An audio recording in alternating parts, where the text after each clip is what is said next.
একটা সময় ছিল পড়াশোনা মানেই ভারী বই, মুখস্থ আর একটু ভয়। স্কুল মানেই নিয়ম, ঘন্টার শব্দ, আর কখন ছুটি হবে সেই অপেক্ষা। কিন্তু চন্দ্রকোনায় এসে এই গল্পটা একটু অন্যরকম। বইয়ের পাতার বাইরে গিয়ে ডিজিটাল পর্দায় ধরা দেয় বিদ্যাসাগরের ইতিহাস। শিক্ষকদের দাবি, শিশুদের ভিত তৈরি হয় প্রাথমিক বিদ্যালয়ে। ডিজিটাল ক্লাসরুম যেখানে রঙিন পর্দা, খুদে পড়ুয়াদের চোখ আটকে রেখে সহজেই মাথায় ঢুকিয়ে দেবে ছবিতে দেখা আর শোনা কথাগুলোর আপাত মস্তক। ব্যাপারটা মজার লাগলেও এই চিন্তা ভাবনার পিছনে লুকিয়ে আছে ছোট বন্ধুদের মন জয় করে তাদের আগামী দিনের ভবিষ্যতের ভিত শক্ত করা।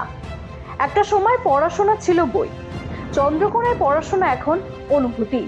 খেলার ছলে শিশুদের উৎসাহ দেওয়াই এর উদ্দেশ্য। Bureau report, news pole Bangla.